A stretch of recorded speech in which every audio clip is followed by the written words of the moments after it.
Et bonjour, aujourd'hui je vais faire une vidéo sur les chiffres pour essayer de bien comprendre le sens de tout ça. Bon, on va commencer par le 1. Le 1 déjà c'est... bon, on voit qu'il n'est pas tout seul, hein, il y a un petit crochet ici, mais ça donne aussi ça. Le 1. Donc là en fait on a le côté miroir et inversé sur son axe. Après pour le 2, le 2 en fait ça fait une courbe sur un angle. Donc ça c'est un rond et ça c'est un angle. Donc c'est l'esprit sur l'angularité de la matière. Le 3, c'est le principe de perception. Donc après, il se fait comme ça. Mais sinon, on peut dire que c'est un bonhomme qui regarde. Et ça, c'est sa perception. Donc sa perception d'un côté, de l'autre. Et ça, c'est la vision du milieu. Donc c'est toute chose se perçoit dans son rapport de masse, sa valeur structurelle, de par l'esprit. Donc de par l'esprit. Mais sans le jugement, prendre la mesure des choses, en fait, on dit que quelqu'un qui regarde avec un angle à 90 degrés, bon, on va dire c'est le plus bas niveau de conscience. Quelqu'un qui va évoluer dans ses niveaux de conscience, il va arriver à un angle de 36 degrés. C'est ce qu'on appelle l'angle de perception. Cet angle de perception, c'est-à-dire que c'est quand on dit il faut prendre du recul, prendre de la hauteur, regarder les choses en profondeur. Voilà, c'est ça, prendre de la profondeur, quoi. Par rapport à ici. Et donc après on va arriver sur le 4, donc le 4 on connaît, hein, c'est le secret des mathématiques, le secret du cube. Il a 6 faces, bon Jean-Noël en a beaucoup parlé, voilà, donc le secret du cube, ça veut nous donner aussi dans la cristallisation la pyrite. La pyrite cubique qui est le minéral en fait qui représente le mieux notre environnement aujourd'hui, parce qu'on est à l'âge du fer, et les pyrites sont faites de soufre, c'est du fer et du soufre. Donc aujourd'hui on est à l'âge du fer, on est en train d'apprendre la législation cubique et on souffre beaucoup. Maintenant on va passer au 5. Le 5, ça fait, c'est ce fameux pentagramme comme ça. Mais en fait ça va plus loin que ça, c'est-à-dire que dans le principe de déploiement, qu'on a vu hier, le déploiement en fait c'est toujours un carré plus une pointe. C'est-à-dire que le carré quand je le mets de travers, donne naissance au carré suivant, au principe de déploiement, et ainsi de suite. Donc le carré de travers qui donne naissance au carré suivant, ça rajoute une pointe. Du coup ça fait un carré, et une pointe de la pointe du déploiement, au-dessus. Donc ça nous redonne un autre carré. Voilà à peu près. Donc ce principe de déploiement, c'est le principe aussi de quintessence, donc c'est les 5 sens. C'est la dualité plus la trinité, hein, bien sûr. À savoir que, par exemple, le chiffre 2, je pourrais l'écrire comme ça aussi. Parce qu'il y a 2 barres. Et en plus, ça représente le principe du creuset, enfin du réceptacle du savoir. Après, on va passer au 6, et le 6, en fait, lui, déjà, il nous montre un cycle comme le 9, il est en opposition. Et le 6, en fait, c'est l'esprit en bas, en opposition avec le 9, qui est l'esprit en haut. Donc ça veut dire qu'on est sur le chemin, on réfléchit, on a l'esprit en bas, mais on commence à réfléchir à tout ça, et pour arriver au 9. Donc ce 6, il est aussi en opposition donc avec le 9, il va nous donner ça, le signe 69 ou le signe de cancer. Après, on va voir plus loin. Donc le principe 7, en fait, 7, c'est dans la dureté. Il va falloir se renseigner sur l'échelle de Mohs et la dureté des minéraux, c'est le principe de cristallisation. Dans Jésus-Christ, en fait, ça veut dire je suis cristal, je suis celui qui a cristallisé la vérité. C'est-à-dire que quelqu'un qui va commencer à comprendre tous ces principes-là, quand il les aura bien intégrés, on dit qu'il va cristalliser ces principes de vérité. Et en plus de ça, il va s'intéresser à la cristallisation. Parce qu'une fois que tu as compris tout ça, qu'est-ce qui reste à comprendre? C'est le principe de cristallisation. Alors, dans le 6 aussi, j'ai oublié, c'est l'hexagone, par exemple, de Saturne. L'hexagone de Saturne, qui prouve le point de salience. C'est-à-dire que le chiffre 6, c'est 2 triangles, comme ça. qui tournent l'un sur l'autre en contre-rotation. Et ça, c'est tous les champs énergétiques, hein, c'est comme ça. C'est ce qu'on appelle le point de salience, le point d'équilibre.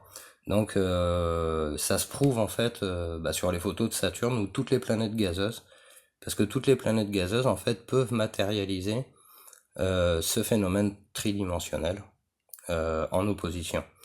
Sur Terre, on l'a aussi, il faut regarder à l'équateur. L'équateur en fait est le champ d'énergie en fait qui va bloquer les nuages dans une ceinture de nuages au milieu. Et ici on va retrouver des déserts.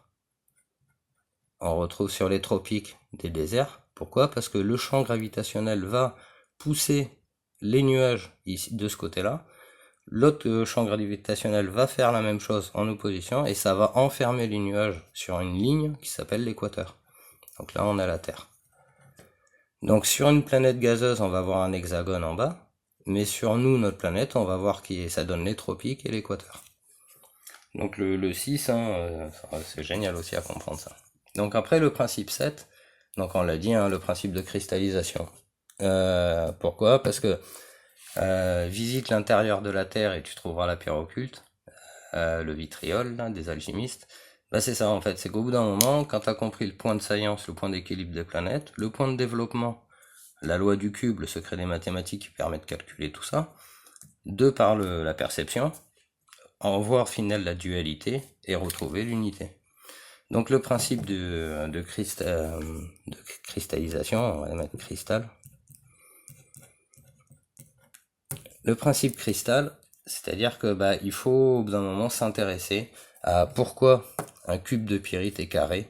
Qu'est-ce que ça exprime? Par exemple, la fluorine est cubique et d'une échelle de à peu près 4 ou 5. Par exemple, sur l'échelle de Mohs, le niveau 3, c'est le niveau calcite. Donc les calcites blanches sont par définition le principe de perception. Tous les minéraux cubiques expriment la loi du cube. Il y a par exemple, si on prend un quartz comme ça, on va se rendre compte qu'il a une terminaison en 5 points, mais unifié en un. Donc c'est les 5 sens unifiés. C'est le principe de quintessence. C'est-à-dire que tes 5 sens, tu les unifies à travers la conscience, le 6e sens. C'est vraiment la compréhension qu'on a vraiment le sens de l'esprit et qu'on doit unifier nos sens dans ce sens de l'esprit. Hop. Après, du coup, une fois qu'on a compris tout ça, on cristallise la vérité, c'est-à-dire que le niveau de cristallisation de dureté 7 n'est pas le dernier niveau, c'est-à-dire que le principe christique n'est qu'une étape sur le chemin de la vérité qui va jusqu'à un niveau de cristallisation de 10. Ce qu'il faut savoir, c'est que tous les cristaux ont toutes les couleurs de l'arc-en-ciel. Donc, du moins quasiment tous, hein, il me semble. Et du coup, on dit que si tu as de la calcite verte ou bleue ou jaune, ça correspond à ceci, cela. La fluorine, bleu, vert ou jaune, voilà. Le quartz, alors en 5, non, je sais plus ce qui est en dureté 5 et 6, là, faudrait regarder. Mais pour le cristal, c'est pareil.